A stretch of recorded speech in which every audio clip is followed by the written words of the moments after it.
Hi, students, let's get started with the subject Science, Chapter 10.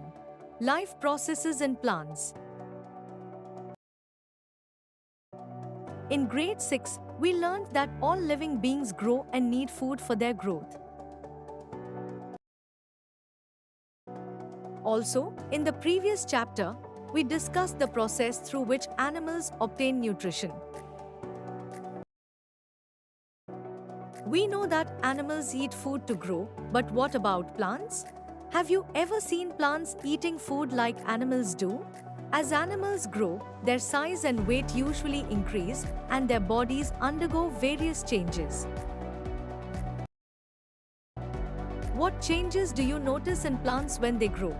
We learned that food provides nutrients like carbohydrates, fats, proteins, vitamins, and minerals, which, along with water, are all essential for growth. Let us explore how plants obtain nutrients for their growth. 10.1 How do plants grow? Look around your neighborhood. Have you observed any changes in a plant during its lifespan? As a plant grows, new leaves and branches emerge, its height increases, and its stem thickens. What do you think causes these changes? Discuss with your friends and provide your explanation as well. When we water plants regularly, they grow better. So, I think water also contributes to its growth. Maybe plants take up food from the soil through their roots. I think sunlight plays some role in the growth of plants. I think maybe underscore plays some role.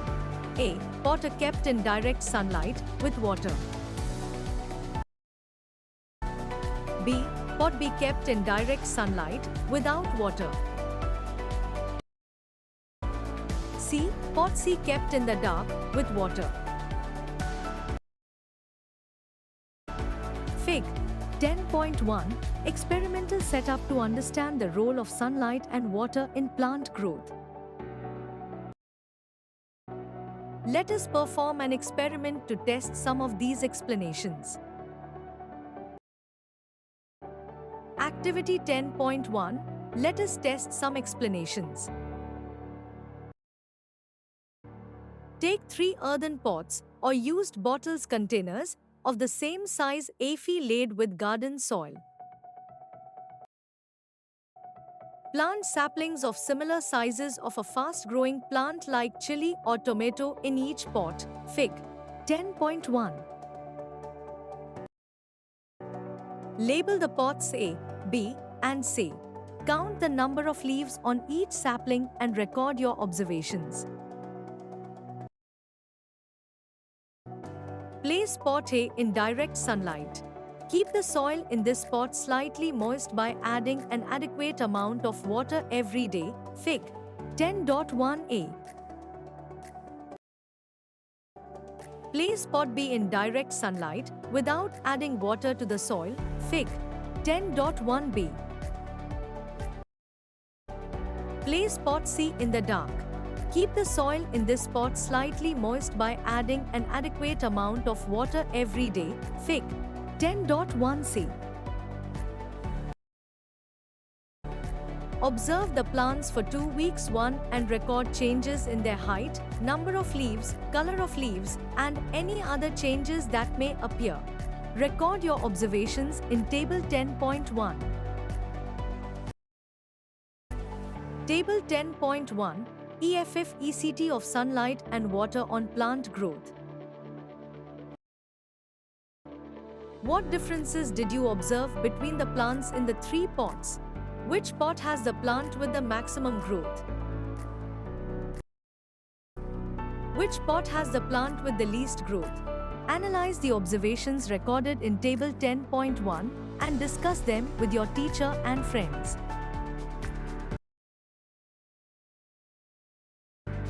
You you are likely to find that the plant in pot A, kept in direct sunlight with adequate water, grows better than the plant in pot C, which gets adequate water but no sunlight. The plant in pot B may have died as it did not get water, even though it received adequate sunlight. What do you infer from the observations made in this activity? The results indicate that plants require both sunlight and water for their growth. This experiment will need 2 weeks. Teachers can plan this activity accordingly. Fascinating facts. Trees do not produce fruits and flowers merely because they are planted. This line is from an ancient Indian text named Vrikshayurveda. It records useful observations about plant growth, soil, and agricultural practices to help improve crop health, growth, and production. The knowledge in the text seems to be based on practical experiences and patterns seen over time. These ideas were then systematically documented to guide farming practices. For instance, there are references to different methods of organic manure preparation, such as mixing water, barley, and various seeds like green, black, and horse grams. 10.2 How do plants get food for their growth? We know that animals get their food from plants, either directly by eating plants or indirectly by eating animals that in turn eat plants for their nutrition and growth. But how do plants obtain the food they need to grow? Unlike animals, plants do not eat food. 10.2.1 Leaves. The food factories of plants. Plants store food in the form of starch, a type of carbohydrate. This starch is produced in the leaves of a plant which, by design, are generally broad and flat. These are mostly green because of the presence of a green pigment called chlorophyll that helps in capturing sunlight efficiently. Let us find out the role chlorophyll plays in the preparation of food in the form of starch in plants. A. Boiling setup. B. Iodine test. Fig. 10.2 Starch test in a leaf. Activity 10.2 Let us check. Demonstration activity. The teacher may demonstrate this activity. Keep a leaf in boiling water for 5 minutes to soften it. Dip this leaf in a test tube containing alcohol. Place the test tube in a beaker containing boiling water. Wait until the leaf becomes colorless. Fig. 10.2a. Take out the leaf and place it on a plate.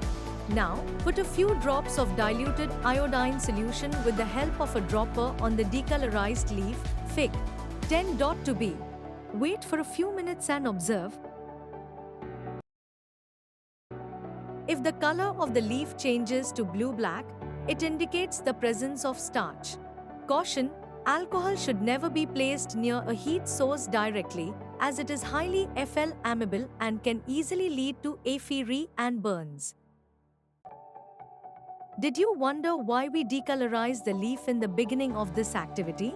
Decolorization of a leaf enables us to easily observe color change and, thus, the presence of starch. Dive EPER. In activity 10.1, we have learnt that water and sunlight are essential for plant growth. In activity 10.2, we have discovered that green leaves store starch as food. Bhaskar loves gardening during his free time. Being a curious student, he often looks around his garden and wonders how plants produce food. From his experiences, Bhaskar knows that water and sunlight are essential for plant growth.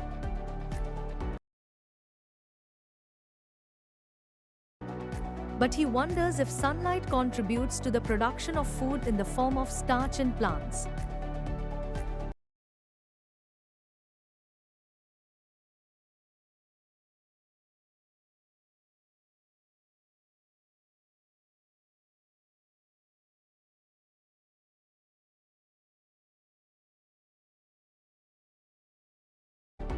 How does sunlight contribute in the production of starch in plants? Activity 10.3.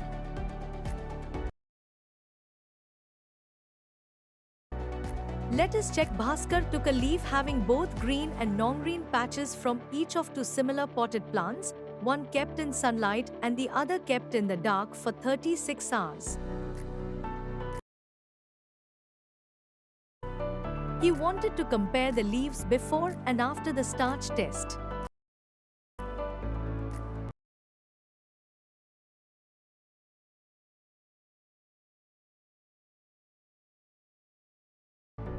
He made a sketch of the leaves to record the location of the green and the non-green patches on them with the help of a tracing paper. After that, he performed an iodine test, as shown in Activity 10.2, on the leaves. Bhaskar recorded his observations in Table 10.2. Table 10.2. Presence of starch in green and non-green parts of the leaves of plants. In Table 10.2, Bhaskar recorded a blue-black color, indicating the presence of starch, on the green patches of the leaf obtained from the plant placed in sunlight. Bhaskar also recorded that the leaf obtained from the plant kept in the dark does not show a blue-black color, even on the green patches, indicating that no starch has been produced. Non-green patches of the leaf obtained from the plant placed in sunlight do not turn blue-black. Does it indicate that there is no chlorophyll present in those patches? The non-green patches may not have sufficient chlorophyll to prepare enough starch to be detected using the iodine test. Fascinating facts. Some plant leaves appear red, violet, or brown because they contain more of these colored pigments than the green-colored chlorophyll. This hides the green color. Some of these pigments also help in photosynthesis. You can use an iodine test to check for the presence of starch in these leaves, indicating that photosynthesis has indeed taken place. What do we infer from the observations listed in Table 10.2? As we know, leaves are mostly green because of the presence of chlorophyll. We have also seen that the starch is produced where green patches of the leaf are present. We can infer that chlorophyll helps in preparing starch in the presence of sunlight. In fact, it is essential for the preparation of starch. Hence, the leaves are also called food factories of plants. What else is essential for the preparation of food in plants? Let us AFND out. 10.2.2 Role of air in the preparation of food. While reading contributions of scientists in plant nutrition, my sister told me that air plays a role in the process of food preparation in plants. Which gas from the air is essential in the process of food preparation in plants? Activity 10.4. Let us experiment. Demonstration activity. The teacher may demonstrate this activity. Take a potted green plant and keep it in the dark for 2 to 3 days to allow it to discharge, i.e., lose any stored starch.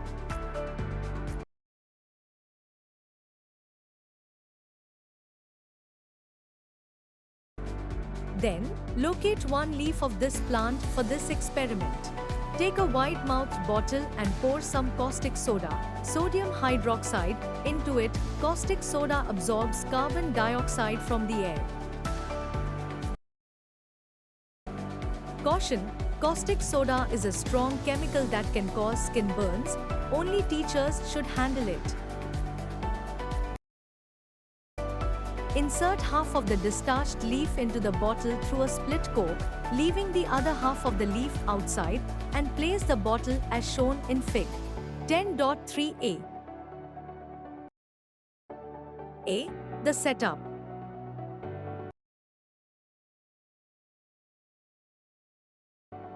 B.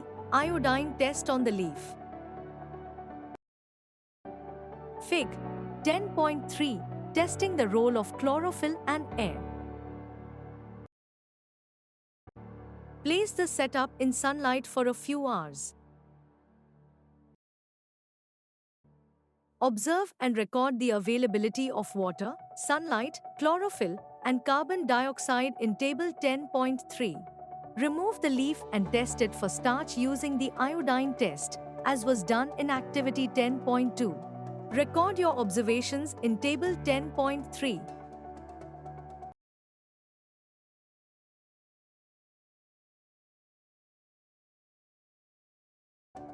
Table 10.3. Role of air in the preparation of starch by plants.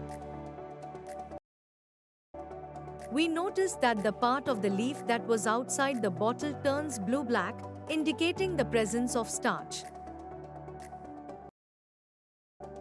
However, the part of the leaf inside the bottle does not turn blue-black in color, indicating that food is not made in that part of the leaf. This is because the caustic soda solution inside the FLASK absorbs the carbon dioxide present in the air.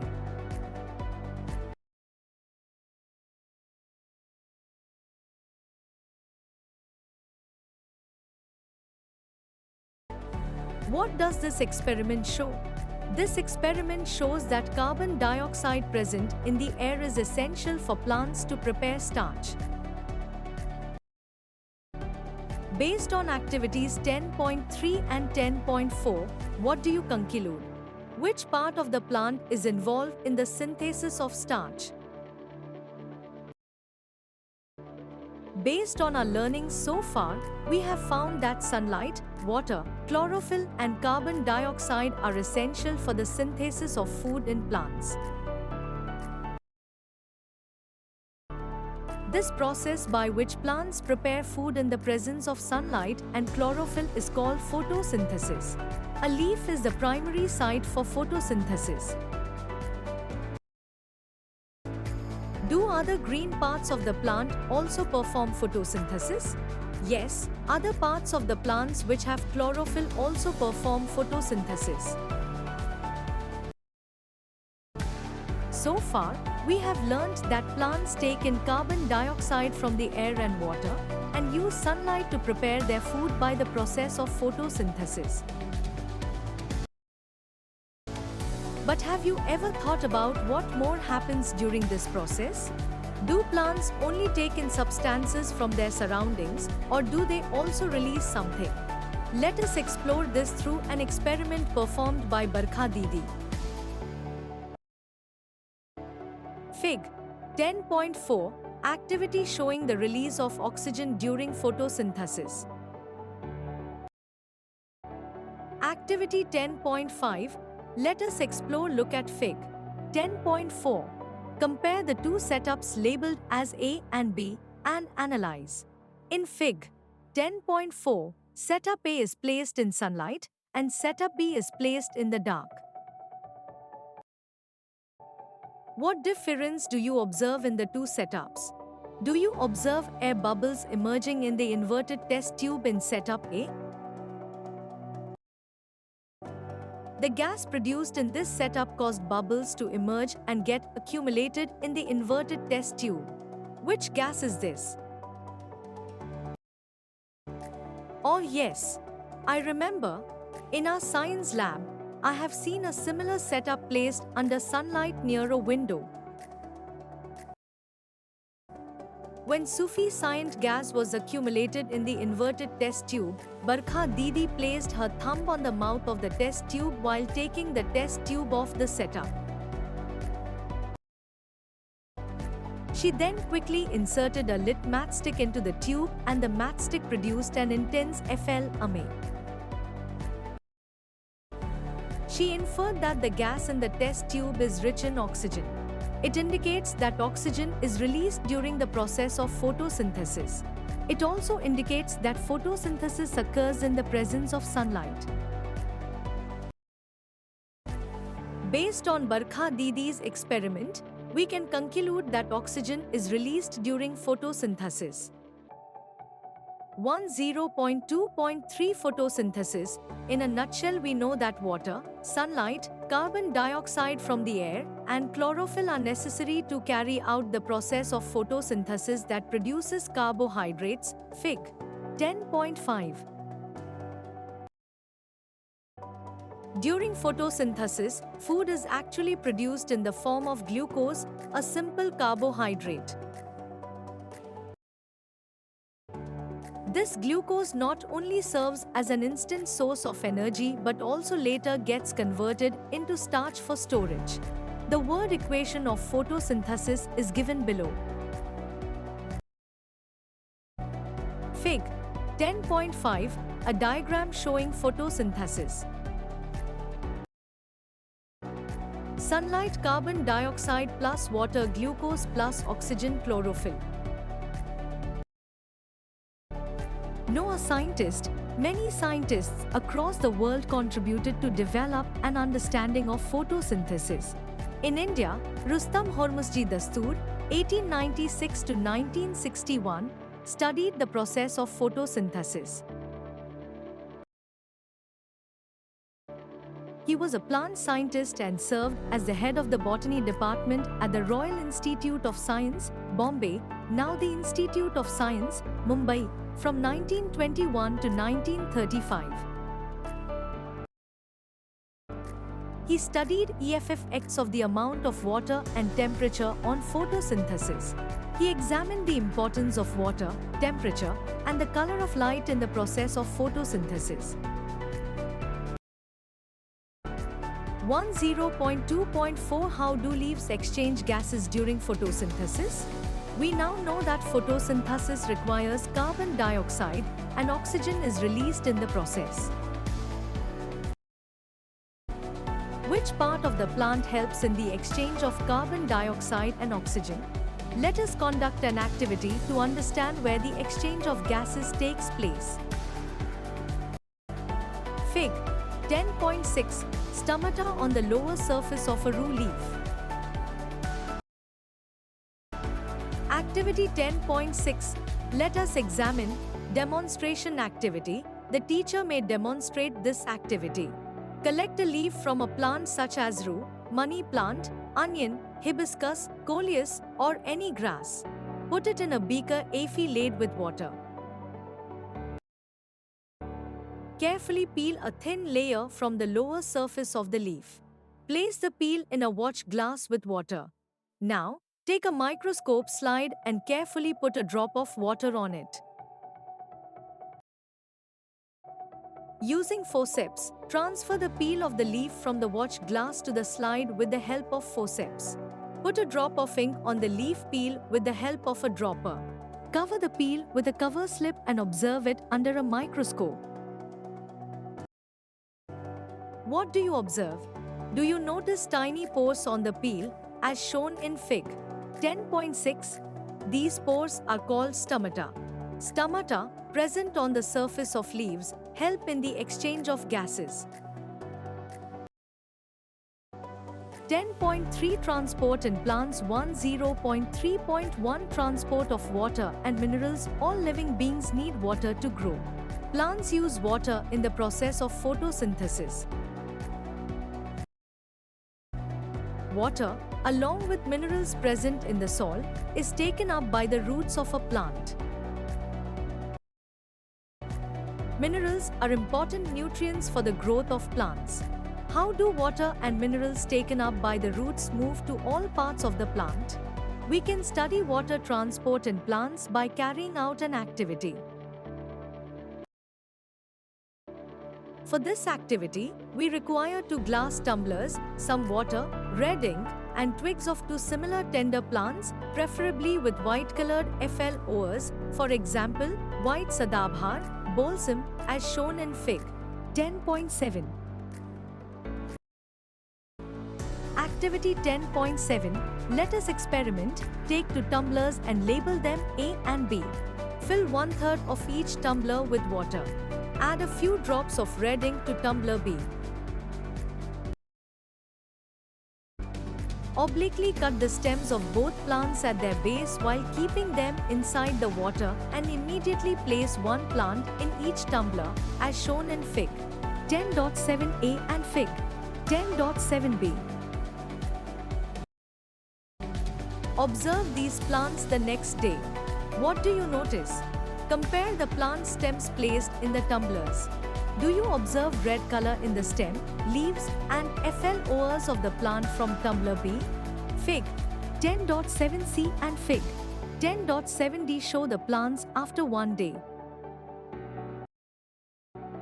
Compare the plant in Fig. 10.7c with that in Fig. 10.7d. A red color is visible in the stem, leaves, and FLOs of the plant in Fig. 10.7d. How did different parts of the plant acquire this red color? Cut the stem from the upper part of the plant that is not immersed in the red-colored water. Observe the cut stem using a magnifying glass. Do you spot the red color in the stem? Fig. 10.7e. How does the red color ink move upwards? This is due to the thin tube-like structure called the xylem present in the stem, branches, and leaves of plants. Just like red ink, minerals dissolved in water also move up the stem through the xylem. Now, we know that water and minerals are transported to the leaves and other parts of plants through the xylem. Fig. 10.8. The water transported through the xylem is used to perform various functions. How does food get transported to other parts of a plant? A. With water. B. With colored water. Plant twigs placed in water with different treatments. C. With water. D. With colored water. Plant twigs after one day. E. Enlarged view of cut end of the twig. Fig. 10.7. Experiment to check for water transportation in plants. Fig. 10.8. Transport of water and minerals in a plant. 10.3.2 Transport of food. We know that leaves are the primary site for photosynthesis. The food prepared by plants in the leaves is transported to all parts of the plant. This food is transported through another set of thin tube-like structures called the phloem. Fig. 10.8. The transported food may also be stored in some other parts of a plant, such as seeds and roots. 10.4 Do plants respire? In the Grade 6 Science textbook Curiosity, chapter, Living Creatures, exploring their characteristics, you learned that all living beings respire. Do plants also respire like we do? Activity 10.8, let us AFND out, demonstration activity, soak some mung bean seeds in water overnight. Put a layer of cotton in a conical flask, Fig. 10.9, and moisten the cotton with water to keep it wet.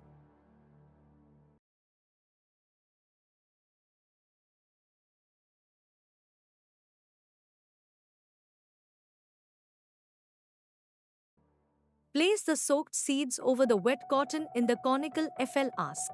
Cover the mouth of the conical flask with a cork having 2 holes.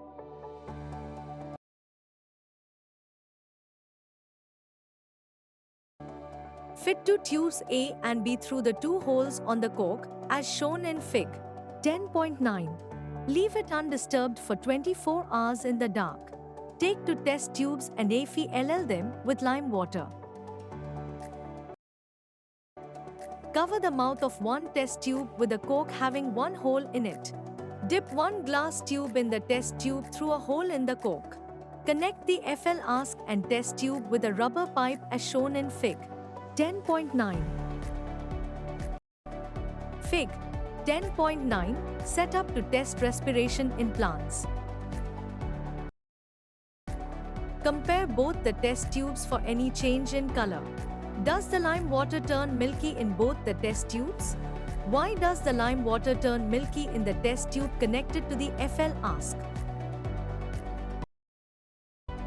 Lime water turns milky due to the presence of more carbon dioxide in the FL-ASK. But where does this carbon dioxide come from? As we know, carbon dioxide is naturally present in very small quantities in the air. In the FL-ASK, additional carbon dioxide is produced by the seeds as they respire.